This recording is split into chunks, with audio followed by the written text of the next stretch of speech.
Alexander the First, the charismatic and controversial Tsar of Russia, left a legacy marked by both military feats and his deep involvement with mysticism. His death, in circumstances surrounded by conspiracy theories, gave rise to a series of rumors and legends that persist to this day.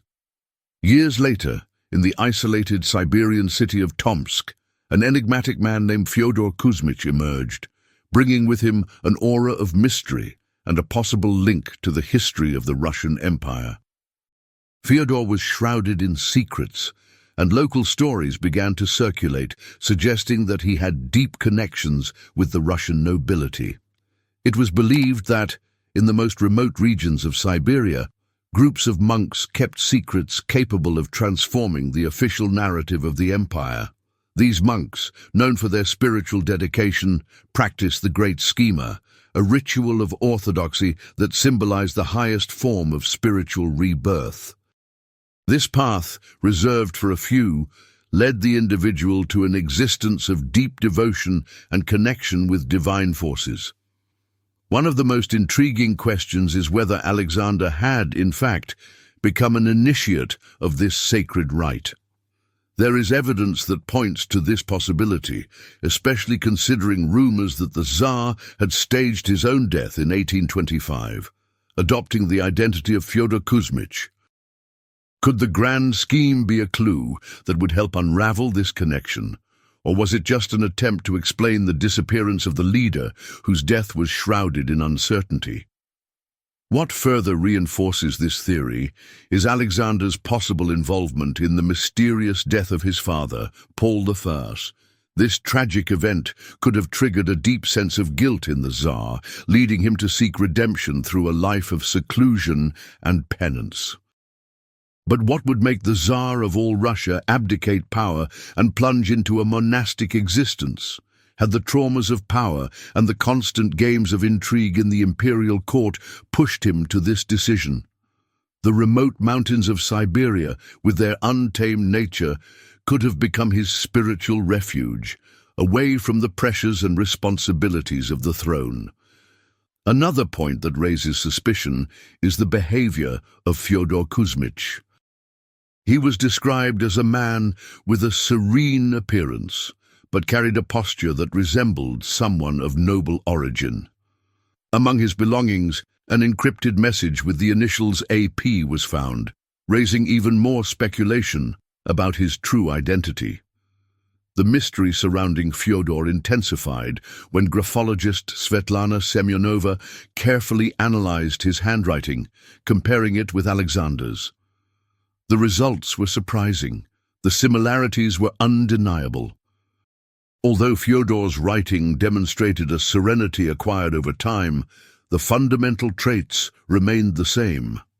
Fyodor lived in Tomsk from 1837 until his death in 1864, keeping his true identity a secret. However, people who knew Alexander personally claimed that the physical resemblance between the two was striking, which only fueled theories that they could both be the same person. Today, many suggest that a DNA test could provide definitive answers to this mystery, but the enigma remains unsolved. At the same time, the story of Rasputin, another emblematic character surrounded by mysticism, offers a fascinating contrast. Rasputin, whose real name was Gregory Efimovich, also emerged from the depths of Siberia. His destiny, however, was marked by scandals and tragedies. Born in an isolated village in 1869, Rasputin had a life full of controversial events. After a spiritual awakening in 1893, he began traveling to monasteries and small communities, claiming to have received visions and mystical powers. When he arrived in Petrograd in 1905, Rasputin quickly gained notoriety. His healing abilities, especially in the case of young Alexei, son of Tsar Nicholas II, secured his position in the imperial court. However, his life of excess and rumors about his supernatural powers aroused the distrust of the nobles, culminating in his assassination in 1916. Before his death, Rasputin left a grim warning. If he were killed, the fall of the Romanovs would be inevitable. His prophecy came true just 18 months later, when the imperial family was executed. How many mysteries remain buried, waiting for someone willing to unravel them? The stories of Alexander the Fair's, Fyodor Kuzmich, and Rasputin show us that the truth is often beyond what the eye can see. If you feel there are gaps in your search for answers, perhaps it's time to explore a secret that transcends the ages. The ebook, The Forbidden Name of Jesus, is full of revelations capable of illuminating what has been kept in the shadows for generations. And the best? It can be yours now, at no cost, using the link we left in the first pinned comment. Take advantage of this chance to access knowledge that can transform your view of the world. As these historical mysteries engulf the Russian elite, stories of survival and faith continue to emerge from the depths of Siberia. Agafia Likova, the last survivor of a family that lived in isolation for decades, is an example of this. The Likovs, old believers who fled repression in 1936, sought refuge in the Siberian forests, living in complete self-sufficiency.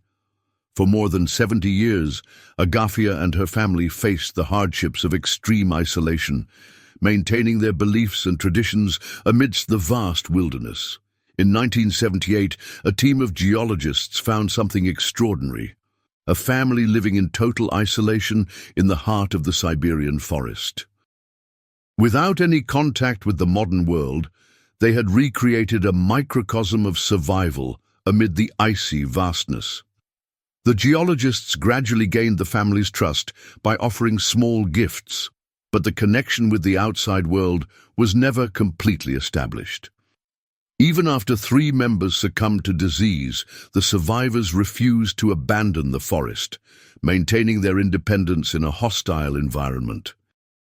Since her father's death in 1988, Agafia Likova, the last member of the family, lives alone. She earns her own living and, in case of emergency, only has a satellite phone, her only connection to modernity. Descending from a lineage of old believers, Agafia represents a group that resisted the reforms of the Russian Orthodox Church in the 17th century, marking its history with persecution and exiles. These reforms, led by Patriarch Nikonius, were intended to correct errors in liturgical texts introduced since Russia's conversion to Christianity in 1988. Drawing on the influence of the Greek Church, Nikonius promoted changes that included new clothing and changes to the sign of the cross. Despite the support of Tsar Alexis Romanov, resistance was intense, especially among clerics who considered the changes a betrayal of tradition. After the fall of Nikonius in 1658, church councils consolidated the reforms and declared dissenters as heretics.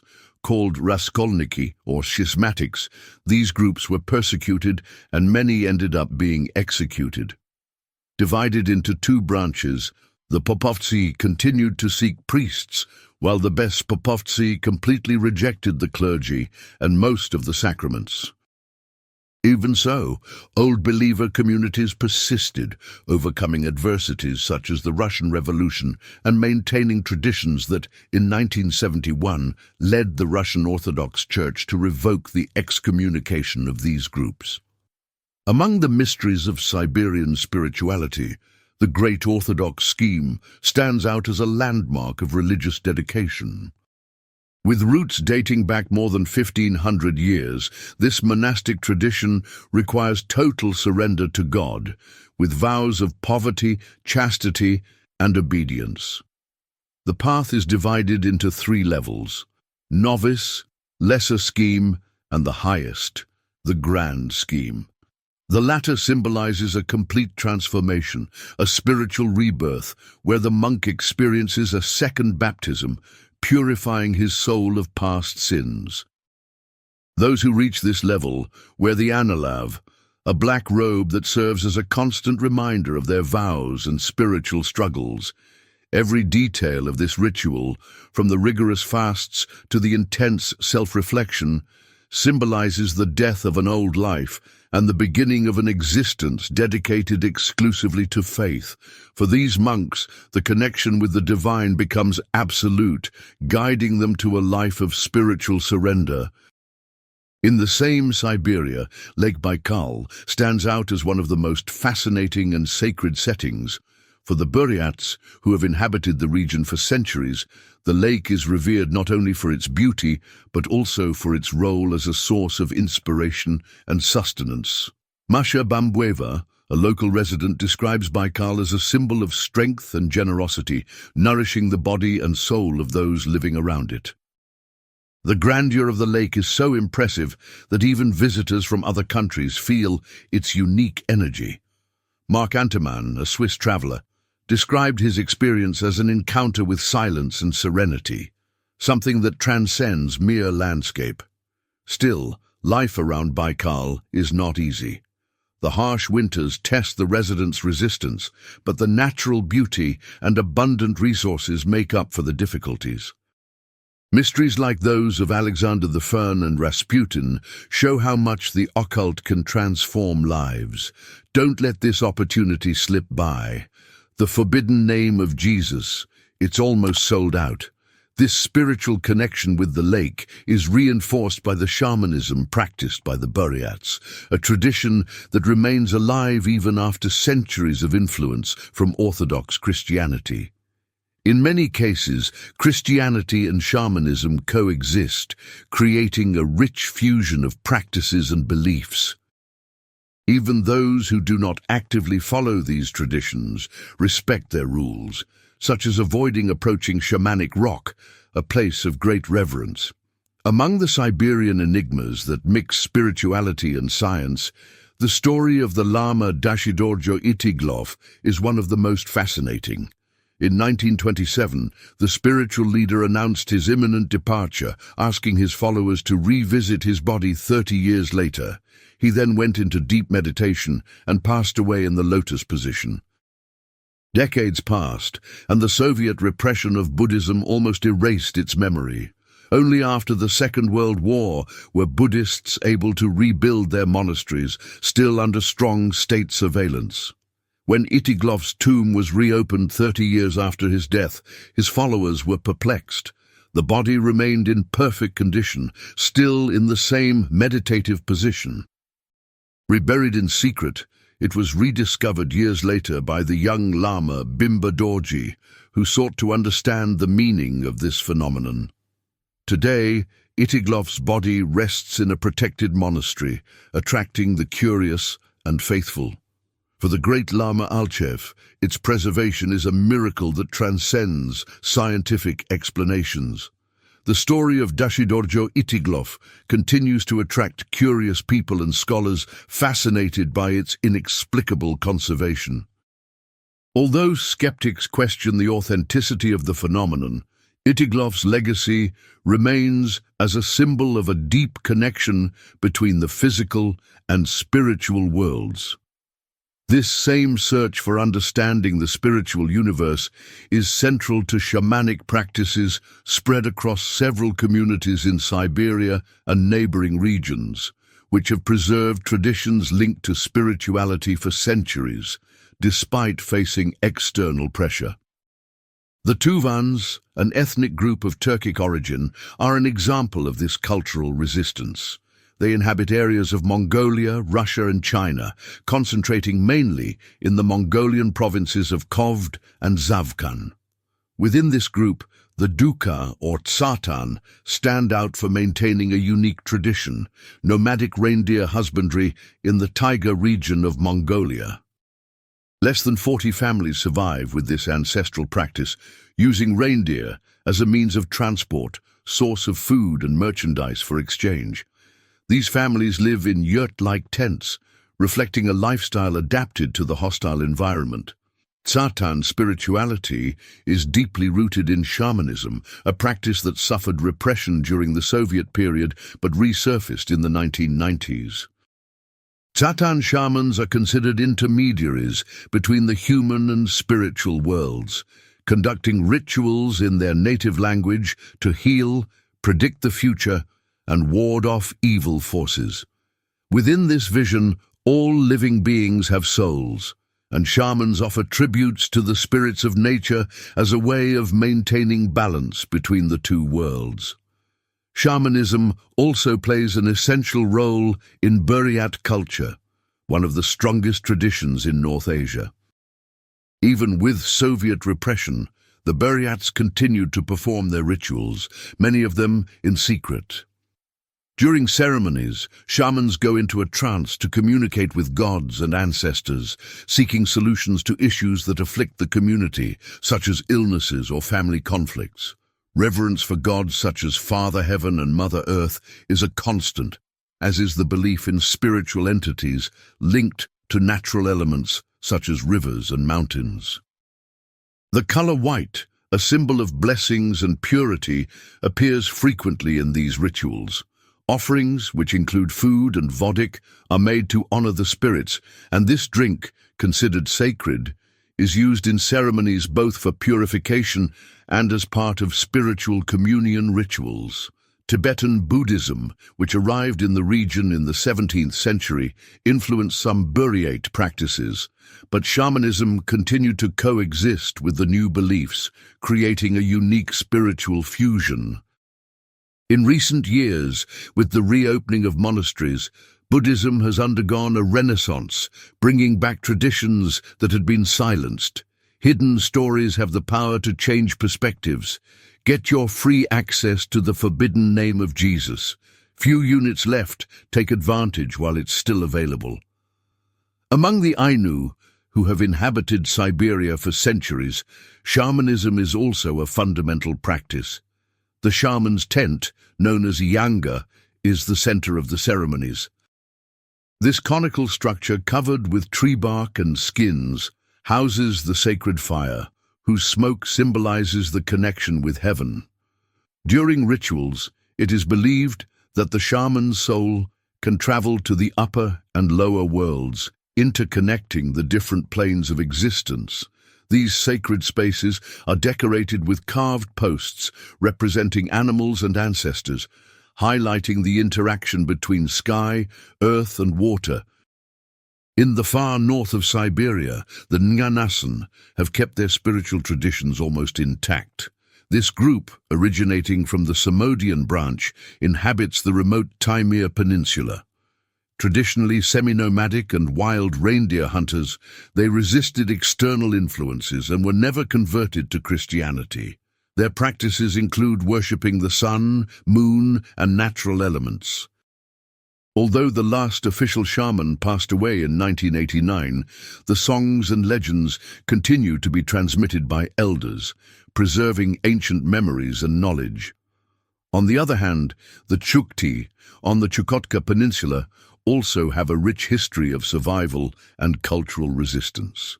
With around 16,000 individuals, they are divided between reindeer herders in the interior and sea hunters who live along the Arctic coast. The latter are considered the first Chuktis, preserving a deep connection with the ocean and marine animals. Despite attempts at Russian domination in the 17th century, the Chukti maintained their spiritual beliefs and language, refusing to abandon their traditions.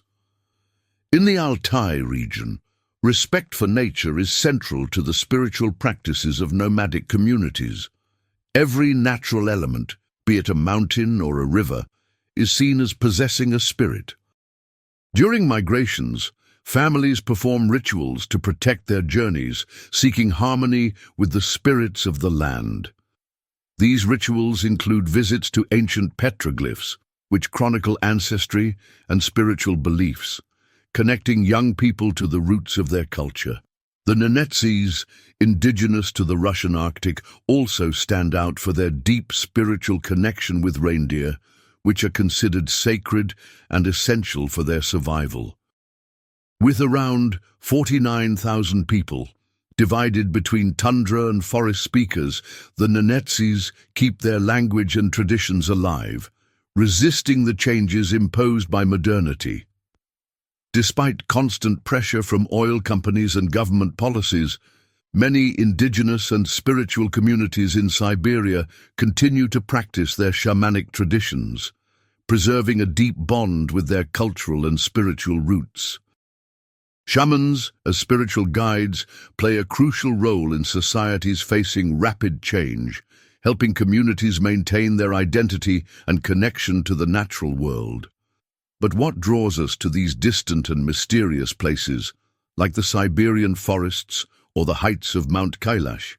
What force leads us to seek spirituality and wisdom in such isolated regions? Lady Uta Olena, known as Olga Podloynaya, is one of those figures who preserve and spread these ancient traditions. Born into a lineage of shamans, Olga became a renowned Siberian artist and spiritual leader. Her talent on mouth harp and vocal performances made her a star at the Siam Ring Festival, where her art was celebrated as a living manifestation of ethno-musical traditions. As a member of the group Icum, Olga mixes her spirituality with music, creating a bridge between the material and spiritual worlds. His shamanic practice, inherited from generations, goes beyond art. Olga also serves as a healer and spiritual guide in her community. During ceremonies held in places of high energy, such as forests and riverbanks, she wears garments made from natural materials, adorned with symbols that reflect her deep connection with nature.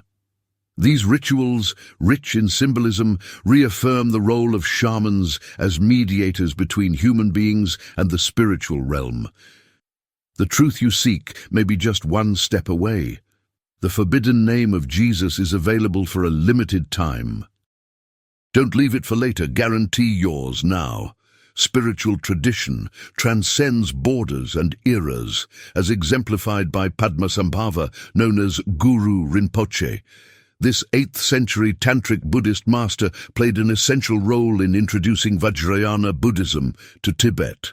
Recognized as a fundamental figure, he helped build the Sami monastery, Tibet's first, and consolidated his influence by hiding hidden teachings, known as termas, to be revealed only in future times. Revered as an incarnation of Buddha, Padmasambhava is especially honored by the Nyingma school, which preserves its rich spiritual and oral heritage to this day. Just as Padmasambhava left his mark on Tibet, Baba Vanga emerged as a mystical figure in the 20th century. Born Vangelia Pandeva Gusterova in 1911 in North Macedonia, her life was marked by personal tragedies and a mysterious gift.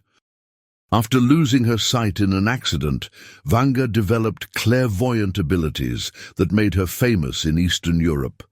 Despite adversity, she found the strength to care for her family and spread her spiritual message, gaining notoriety for her cryptic predictions that continue to intrigue and inspire. At the other end of the spiritual spectrum, Mount Athos in Greece stands as one of the holiest sites in Orthodox Christianity. This spiritual enclave, inhabited by around 2,000 monks, preserves rare manuscripts, sacred artifacts, and a way of life that has remained virtually untouched since the 10th century. With 20 monasteries and countless smaller communities, Mount Athos is a treasure of Christian spirituality, protected as a World Heritage Site by UNESCO. Monastic life there is deeply disciplined, a testament to the commitment to faith and tradition. On the icy heights of Mount Kailash in Tibet, another kind of spiritual life challenges the limits of human understanding. Monks who inhabit snow-covered caves dedicate themselves to intense meditation and self-control practices, surviving with the bare minimum. They feed on melted water from icicles and face extreme temperatures, while chanting mantras and performing prayers in search of an uninterrupted connection with the divine. For these monks, spirituality transcends the physical body, becoming a path of total transformation. These spiritual practices, although diverse, have a common goal: transcendence. In the case of Himalayan monks, the continuous repetition of mantras creates a state of deep concentration that brings them closer to Shiva, while the teachings of the Rinzai school, a branch of Zen Buddhism in Japan, emphasize sudden enlightenment as a means of achieving spiritual truth. Each tradition, in its unique context, reveals the power of spirituality to transform not only individuals, but also entire communities. The monks of the Rinzai school adopt intense and challenging methods to lead their disciples to a state of expanded consciousness. Powerful shouts, unexpected slaps, and questions that dismantle conventional logic are tools that these monks use to break down the barriers of everyday thinking and achieve transformative insight. This practice, although it may seem austere, seeks to awaken the mind to the true nature of reality, offering a path to enlightenment. The Rinzai tradition has its roots in 9th century China, with the master Yi Xuan, known in Japanese tradition as Linji. In Japan, it was introduced at the end of the 12th century by the monk Aisai, who after studying in China brought Linji's teachings with him. Although initially a follower of Tendai Buddhism, Aisai found Zen to be a more direct and impactful approach to achieving spiritual awakening. His introduction of Rinzai Zen to Japan during the Kamakura period marked the beginning of a tradition that not only thrived, but also profoundly shaped Japanese culture and spirituality. Transformative revelations don't wait. The ebook units, The Forbidden Name of Jesus, are running out. Download yours immediately and dive into this knowledge before it's too late. In the Ashikaga period, the Rinzai school established itself as a significant cultural and spiritual force, connecting spiritual practice with the aesthetics and values of Japanese society. To this day, Rinzai remains one of the most influential strands of Zen Buddhism, attracting those who seek not only enlightenment, but also a deeper understanding of themselves and the world around them. Meanwhile, in the vast expanses of Siberia, other monks follow a different but equally dedicated path. Away from the distractions of modern life, they take refuge in the serenity of nature, dedicating their lives to meditation and prayer. In an increasingly chaotic world, these monks find peace in practices that demand discipline and total dedication. Isolated in silent forests or snow-capped mountains, they demonstrate how simplicity and devotion can bring a sense of purpose and harmony. These scenarios make us reflect on the choices that shape our own lives. What do we really value amid the rush of everyday life? What does inner peace mean in such a fast-paced world? The dedication of these monks is an invitation to reconsider our paths, inspiring us to explore the true meaning of serenity and purpose. And so, as we delve into the history of Siberia and its mysteries, we find ourselves surrounded by echoes of times gone by. Every mountain, every river, every forest seems to hold ancient secrets, as if the wind itself whispers stories of forgotten ages. The journey through these icy lands connects us to characters that transcend the boundaries between the real and the mythical, inviting us to explore narratives that speak more to the heart than to reason. From the enigma of Alexander, the Tsar who may have sought redemption as a humble monk, to the extraordinary lives of figures like Rasputin and Baba Vanga, each story reveals fragments of a past that challenges us to find meaning. Walking through these narratives is like putting together a puzzle of epic proportions, where each piece brings us closer to understanding the vastness of history and the human spirit. Just as Alexander found redemption in the depths of Siberia, and as monks dedicate their lives to enlightenment, you also agreed to walk with us along this path of discovery. Your presence transforms this journey into something greater, something that connects curiosity, faith, and the search for the unknown. If you enjoyed the content and want to support our work so we can continue to bring you more research and in-depth analysis, please consider making a $100 donation. This contribution directly helps the channel grow and produce even richer materials. Thank you very much for your support.